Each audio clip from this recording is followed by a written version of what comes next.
When I first set foot on American soil in 1831, I witnessed something unprecedented in human history, a society where equality of conditions had become the fundamental organizing principle of civilization itself.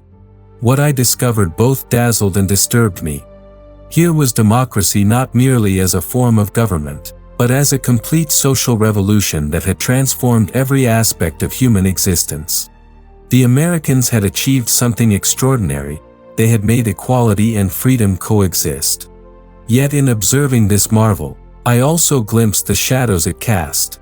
Democracy in America revealed both the highest aspirations of human society and its most dangerous tendencies. The very forces that liberated individuals from aristocratic oppression also threatened to enslave them to new forms of tyranny. This paradox, that democracy's greatest strengths contain the seeds of its own destruction, explains why American democracy simultaneously fascinates and terrifies those who understand its true nature. Today, as democratic societies worldwide grapple with unprecedented challenges, understanding this fundamental tension has never been more crucial. The American experiment offers both inspiration and warning for all who cherish human liberty. Chapter 1: The Democratic Revolution That Changed Everything. The moment you cross into America, you encounter something that strikes the European observer immediately: the absence of that vast hierarchical structure that has governed human societies for millennia. In aristocratic societies, every person knows their place from birth to death.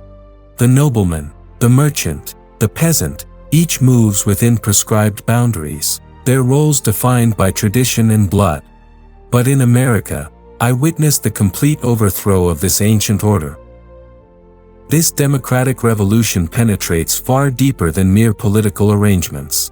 When I speak of democracy, I mean something much more profound than the right to vote or representative government.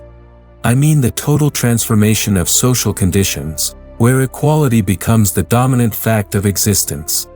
In America, this equality of conditions shapes everything: how people think, what they value, how they relate to one another, even how they conceive of God and eternity. Consider how this transformation affects the most basic human relationships. In aristocratic societies, social distances are fixed and accepted. The servant knows they will always be a servant. The master accepts the obligations of their position. But when equality of conditions prevails, these fixed distances dissolve. Every American believes, with genuine conviction, that they can rise to any position through their own efforts. This belief is not mere optimism, it reflects a fundamental restructuring of social reality. Yet this revolution brings unexpected consequences. When social positions become fluid, when every person can theoretically achieve any status, society becomes simultaneously more dynamic and more anxious. The American lives in a state of perpetual motion, constantly striving, never at rest. The democratic citizen enjoys freedoms unknown to their aristocratic predecessors, but they also suffer uncertainties that previous generations never experienced. This restless energy I observed everywhere in America both amazes and concerns me. Americans accomplish remarkable things. They build canals across continents, establish new cities in wilderness, create institutions overnight. Their entrepreneurial spirit and innovative capacity seem boundless. Yet this same energy that drives progress also creates a peculiar form of mental agitation. When everything is possible, nothing feels secure. The democratic revolution also transforms the relationship between individual and society in ways that even Americans themselves don't fully comprehend. In aristocratic societies, individuals understand themselves primarily through their fixed social roles and hereditary obligations. But democratic equality produces a new type of human being, the individual who sees themselves as the author of their own destiny, responsible for their own success or failure. This transformation fascinates me because it represents humanity's boldest experiment in self-governance. Never before have so many people been trusted with such extensive freedom to shape their own lives and their society's direction. The American proves daily that ordinary citizens can govern themselves without requiring aristocratic guidance or royal authority. Yet this same transformation terrifies me when I consider its potential outcomes. What happens when the bonds that traditionally held society together, hierarchy, tradition, inherited obligation, dissolve in the acid of democratic equality? Can a society maintain its cohesion when every citizen becomes a sovereign individual, accountable primarily to themselves? The American experiment attempts to answer these questions, but the results remain uncertain. Chapter 2: The Tyranny of the Majority, Democracy's Hidden Danger. While aristocratic tyranny oppresses through visible chains and explicit commands, democratic tyranny operates through subtler but perhaps more complete mechanisms. In my observations of American society, I discovered what I consider democracy's most serious threat: the tyranny of the majority. This danger emerges not from democracy's failures, but from its very success in expressing the popular will. In America, I witnessed how majority opinion acquires an authority more absolute than any monarch ever possessed. When the majority reaches a decision on moral, political, or social questions, dissent becomes not merely difficult but almost impossible. The majority doesn't need physical force to silence opposition; it accomplishes this through social pressure, economic consequences, and psychological isolation that can be more effective than any dungeon. Consider how this operates in practice.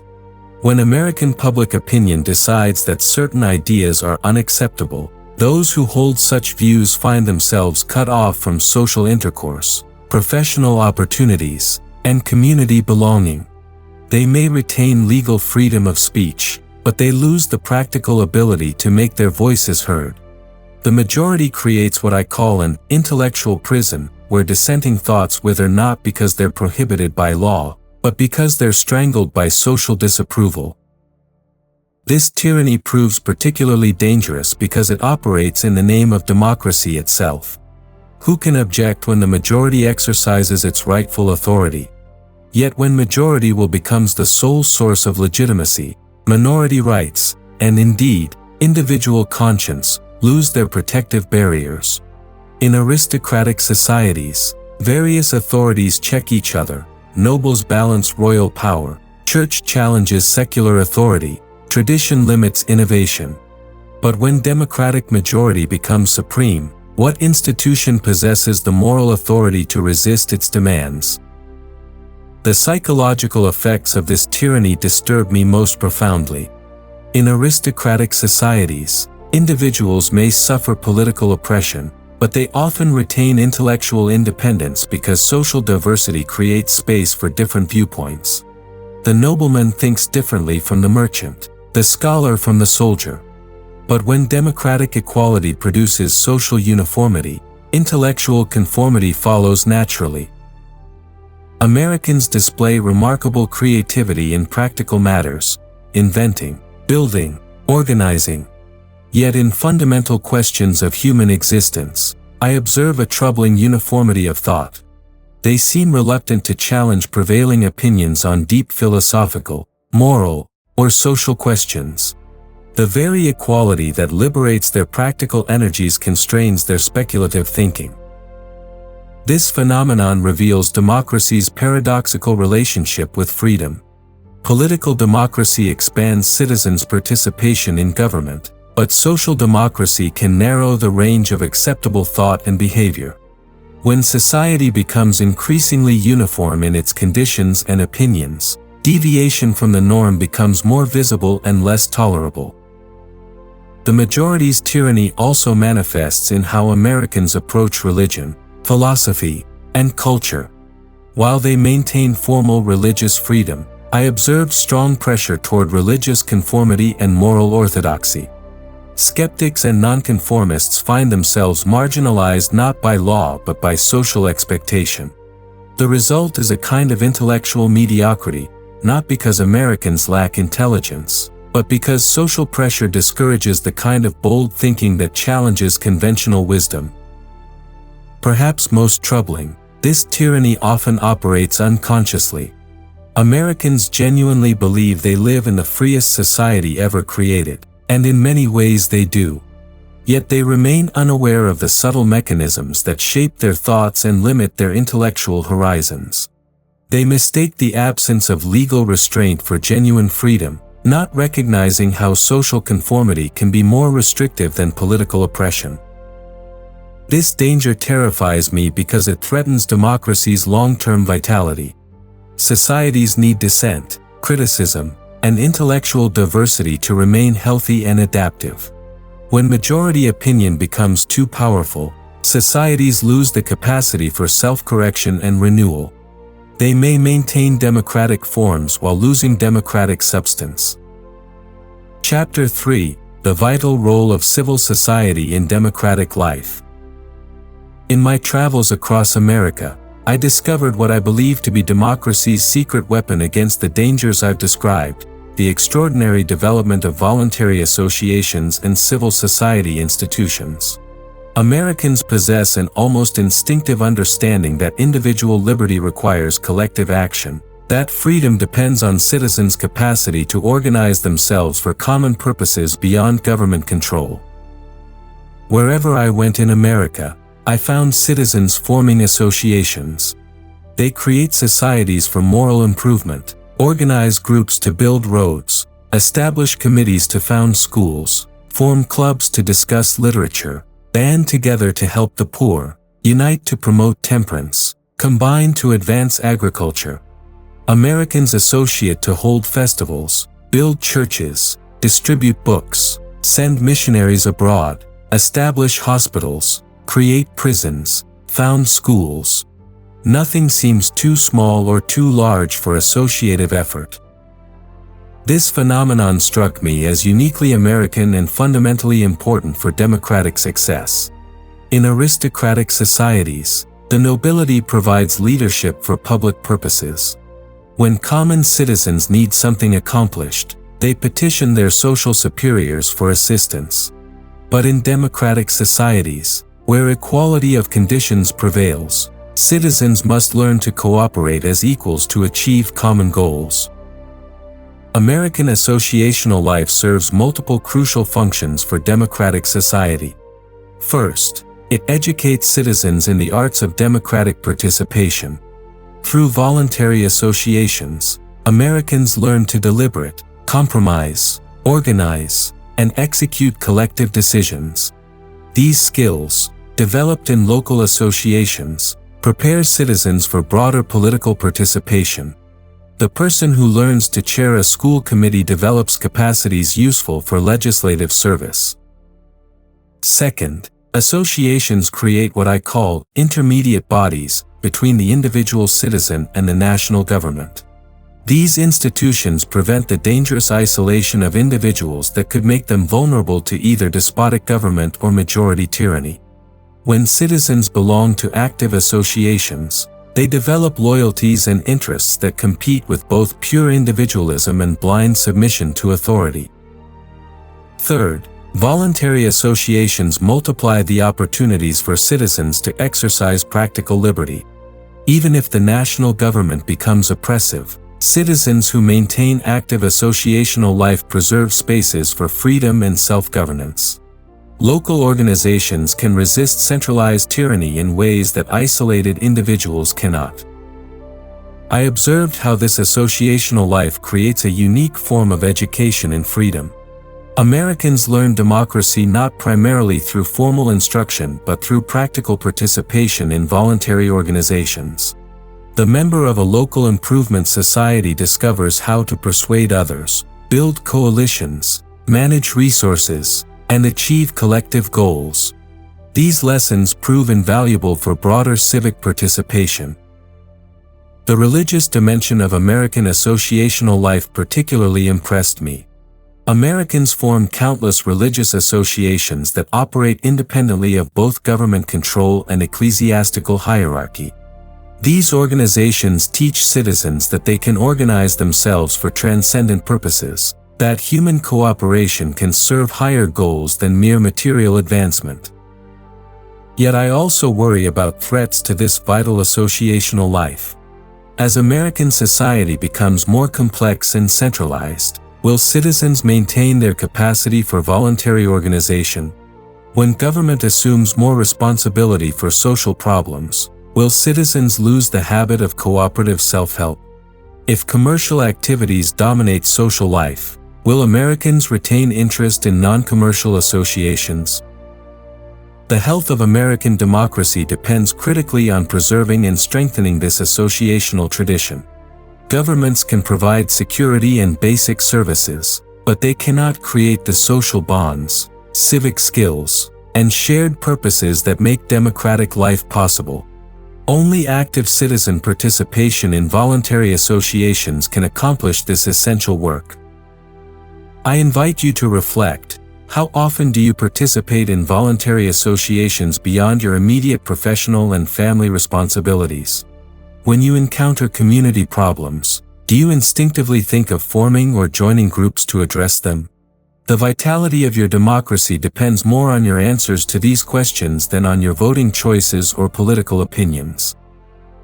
The genius of American democracy lies not in its governmental institutions alone, but in its capacity to mobilize citizen energy for public purposes through voluntary association. This capacity serves as democracy's best defense against both governmental tyranny and social fragmentation.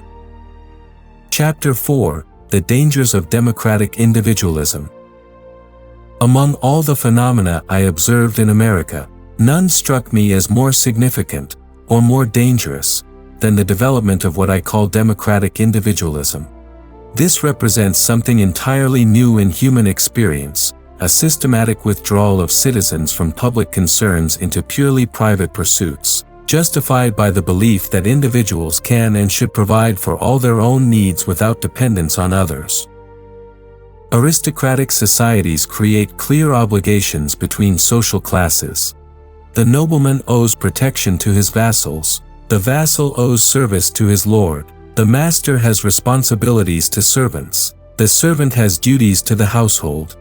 These relationships, while often oppressive, create networks of mutual obligation that bind society together and give individuals a sense of place in a larger whole. But democratic equality dissolves these inherited obligations without replacing them with chosen alternatives. The democratic citizen, having thrown off aristocratic chains, often concludes that they owe nothing to anyone except family members and can expect nothing from others except what they can purchase. This produces a new type of human being, the individual who sees themselves as complete in themselves, needing neither help from others nor obligated to provide such help.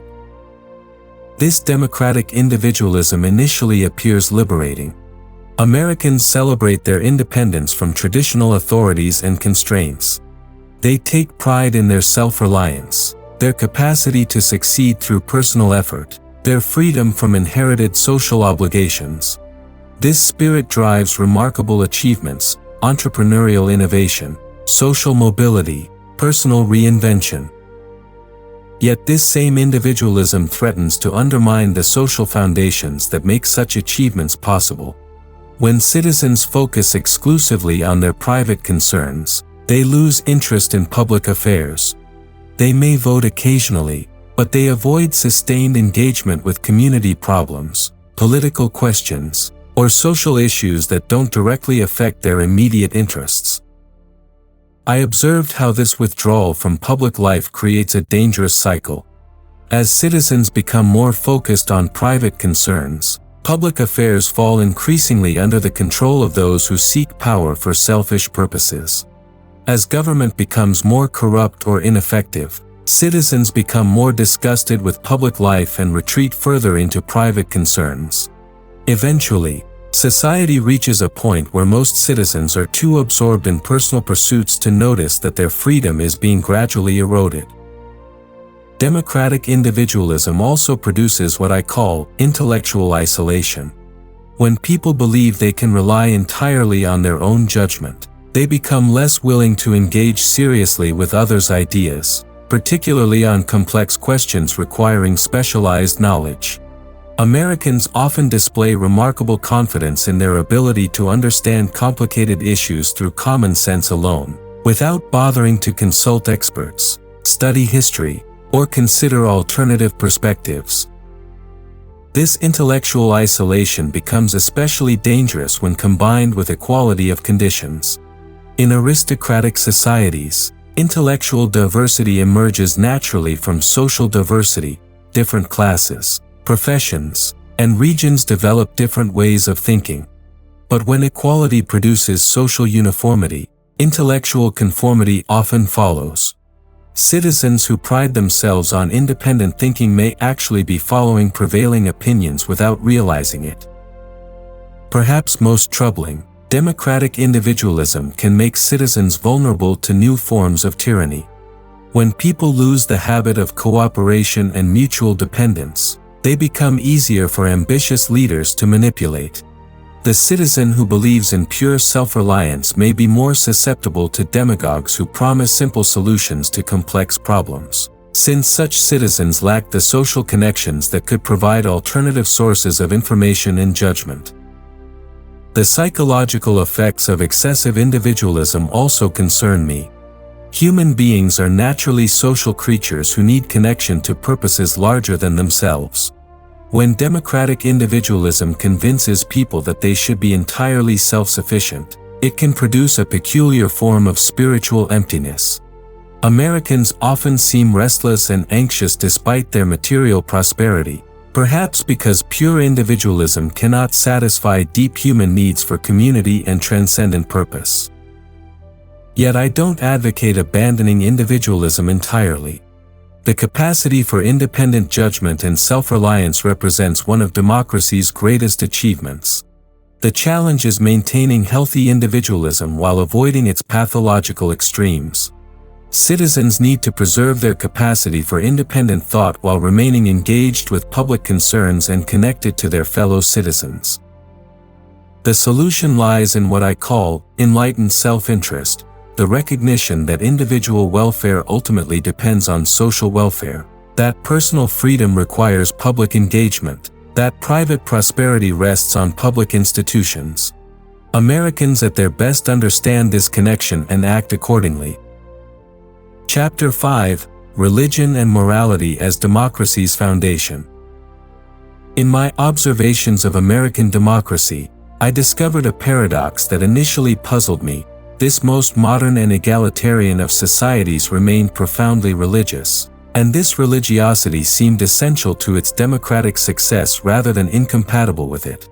Coming from France, where Enlightenment thinking had made religious belief and democratic progress appear antagonistic, I found America's combination of deep faith and political freedom both surprising and instructive.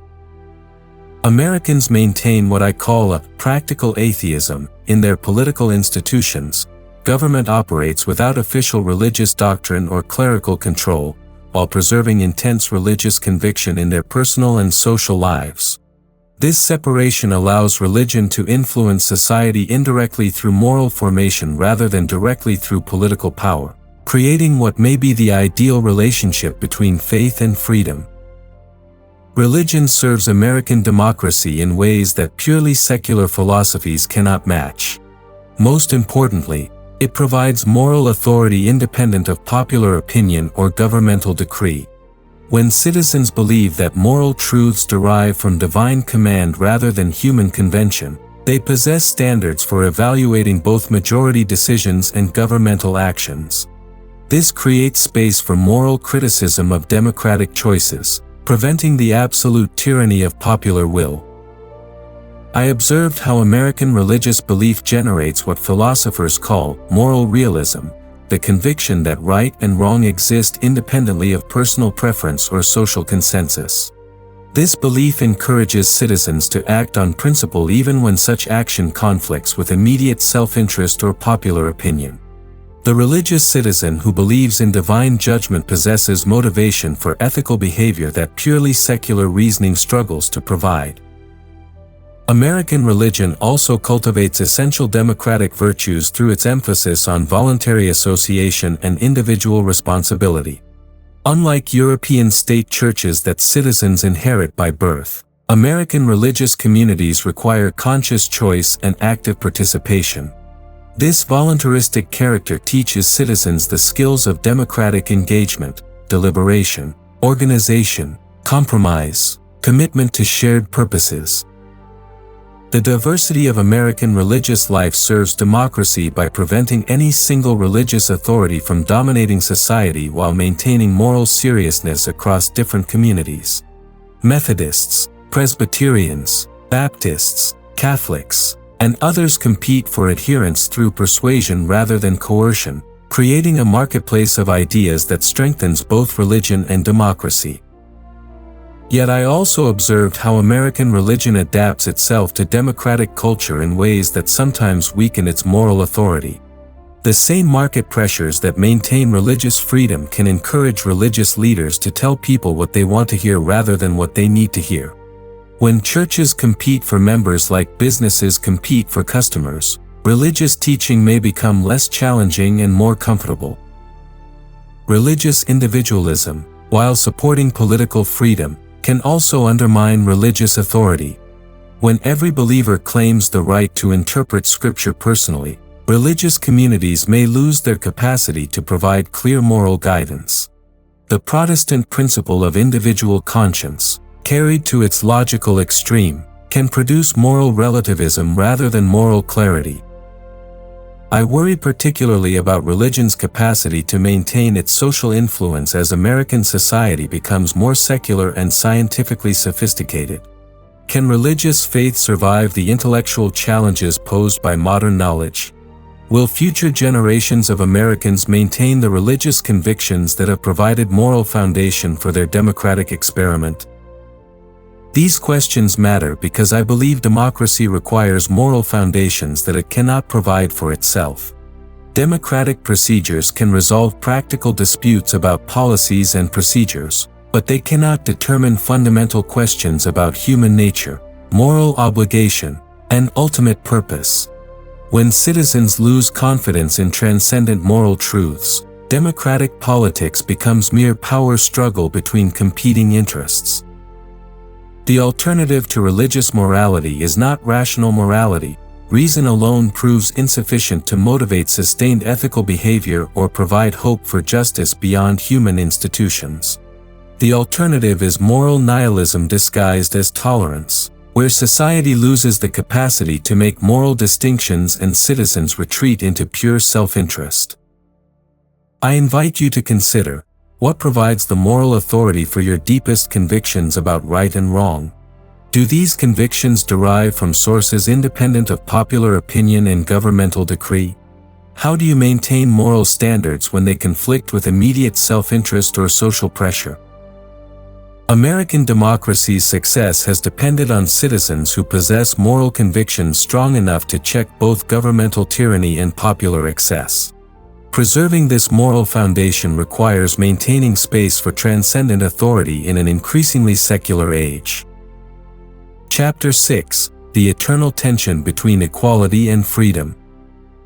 At the heart of the American democratic experiment lies a fundamental tension that, I believe, will define the future of all modern societies: the relationship between equality and freedom.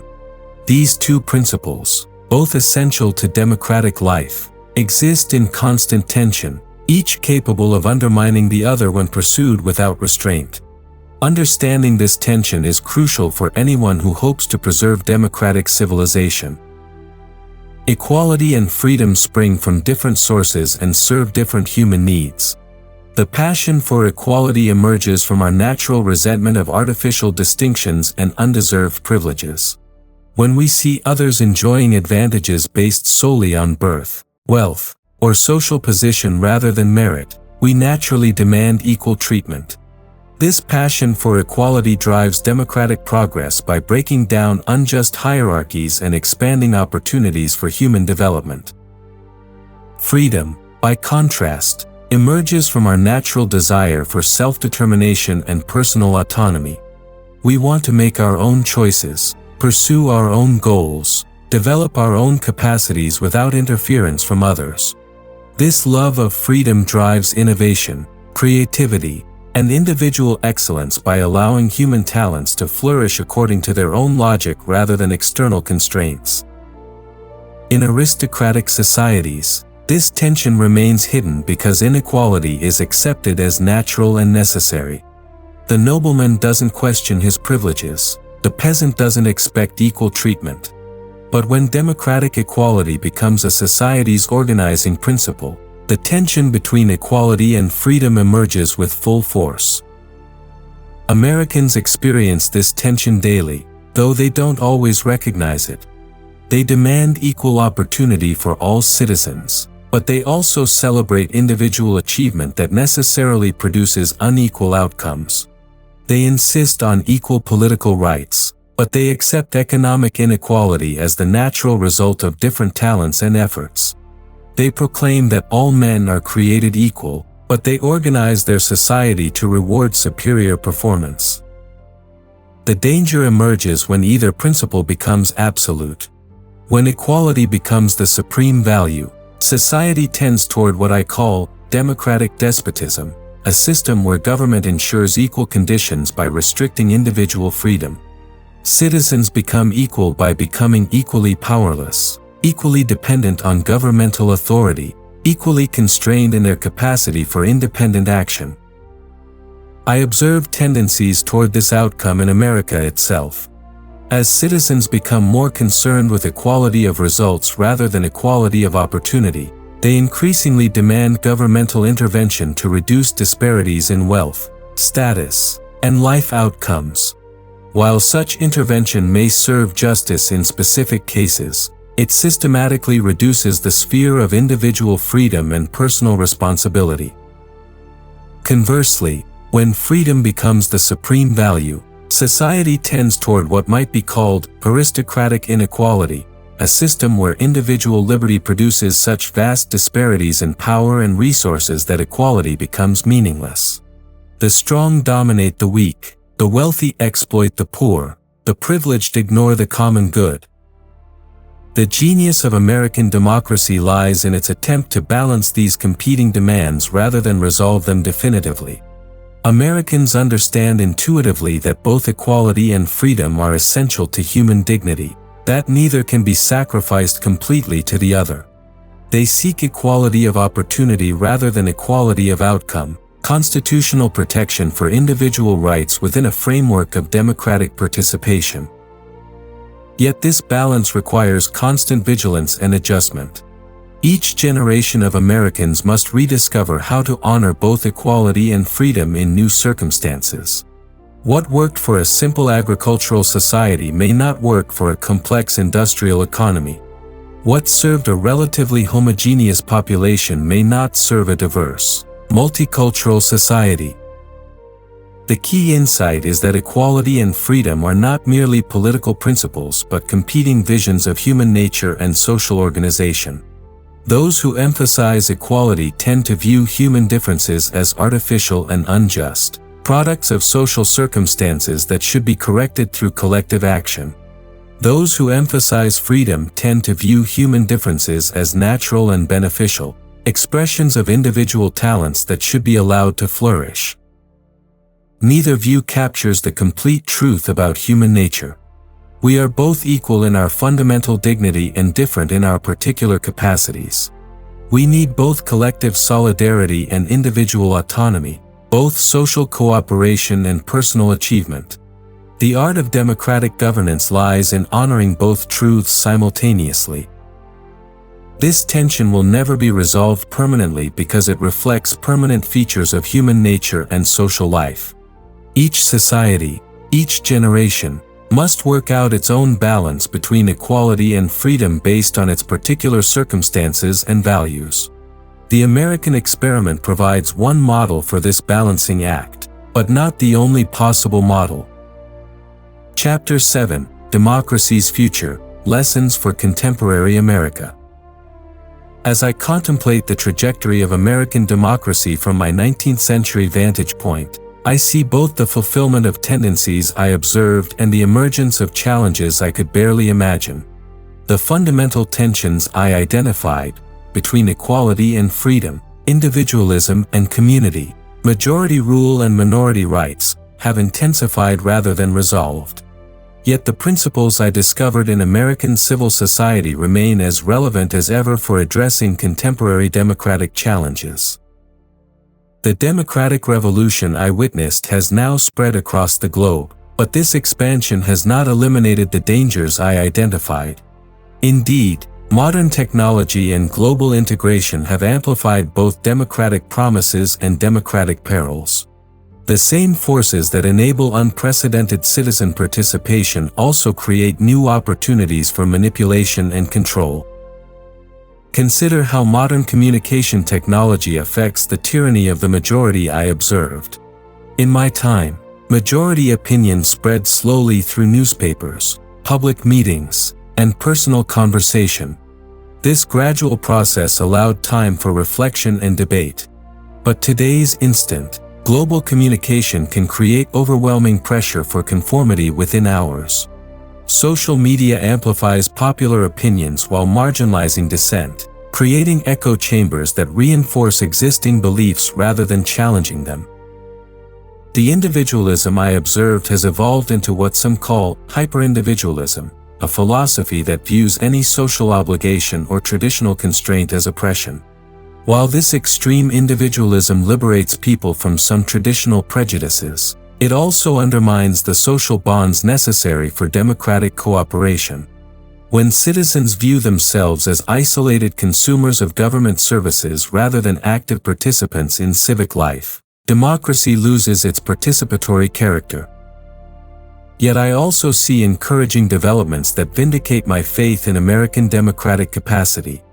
The associational life I celebrated continues in new forms: nonprofit organizations, community groups, volunteer networks, advocacy organizations. Americans still display their remarkable talent for organizing themselves to address common problems without waiting for governmental action. The religious freedom I admired remains robust, though taking new forms as American society becomes more diverse. The principle that transcendent moral authority should inform but not control democratic politics continues to serve both religious liberty and democratic governance. Most importantly, Americans retain what I considered their greatest democratic asset: the willingness to experiment, adapt, and reform their institutions when necessary. The constitutional system I studied has proven flexible enough to accommodate vast changes in American society while preserving essential democratic principles. Looking ahead, I see several challenges that will test American democratic resilience. Economic inequality has reached levels that threaten the equality of conditions I considered essential for democratic stability. When vast differences in wealth translate into vast differences in political influence, democratic equality becomes hollow. Americans must find ways to preserve economic dynamism while preventing economic inequality from destroying political equality. Cultural polarization poses another serious challenge. The shared civic culture that once united Americans across regional and religious differences has fragmented into competing worldviews that seem increasingly incompatible. Restoring sufficient common ground for democratic deliberation requires renewed commitment to civic education and cross-cutting associations that bring different groups together. Global integration creates challenges I could not have anticipated. When economic and political decisions made in distant countries affect American communities, traditional democratic accountability becomes problematic. How can citizens control their destiny when crucial decisions are made by actors beyond their reach? This requires new forms of democratic participation that transcend national boundaries while preserving local self-governance. Climate change and other environmental challenges require collective action on a scale that tests democratic capacity for long-term thinking and short-term sacrifice. Democratic politics tends toward immediate gratification and postponement of difficult decisions. Meeting environmental challenges requires overcoming these democratic weaknesses without abandoning democratic values. The solution to these challenges lies not in abandoning democracy but in renewing the civic spirit that makes democracy possible. This means strengthening the intermediate institutions, families, religious communities, voluntary associations, local governments, that mediate between individual citizens and national power. It means cultivating civic virtues, public spiritedness, tolerance, willingness to compromise, that democratic citizenship requires. Most crucially, it means remembering that democracy is not a machine that runs automatically but a way of life that requires constant citizen participation. The price of democratic freedom is not just eternal vigilance but eternal engagement, the willingness of ordinary citizens to invest time and energy in the common good rather than retreating into purely private concerns. Conclusion. My journey through America revealed democracy to be humanity's most ambitious and precarious experiment in self-governance. What fascinates me about American democracy is its unprecedented combination of individual freedom and collective self-rule, its capacity to channel human equality toward constructive rather than destructive purposes, its creation of a society where ordinary citizens can achieve extraordinary things through voluntary cooperation. Yet what terrifies me is democracy's inherent fragility, its susceptibility to the very forces that make it great. The equality that liberates can also enslave, the majority that governs can also tyrannize, the individualism that empowers can also isolate. Democracy contains within itself the seeds of its own destruction, and only constant vigilance and active citizenship can prevent their germination. The lesson I draw from the American experience is that democracy requires more than democratic institutions, it requires democratic citizens. Political freedom depends on moral foundation, individual liberty depends on social cooperation, equality depends on excellence, majority rule depends on minority rights. These paradoxes cannot be resolved through constitutional engineering alone but only through the ongoing commitment of citizens who understand that democracy is not a possession to be enjoyed but a responsibility to be exercised. America's greatest contribution to human civilization is not the discovery of democracy, the Greeks did that, but the demonstration that democracy can work on a continental scale among a diverse population. This achievement offers hope for all humanity. Yet it also carries a warning: democratic success requires virtues that democracy itself cannot guarantee. Each generation must choose anew whether to preserve the delicate balance that makes democratic life possible. The choice before contemporary Americans, and all democratic peoples, is whether to rise to this responsibility or to retreat into the comfortable illusions that herald democratic decline.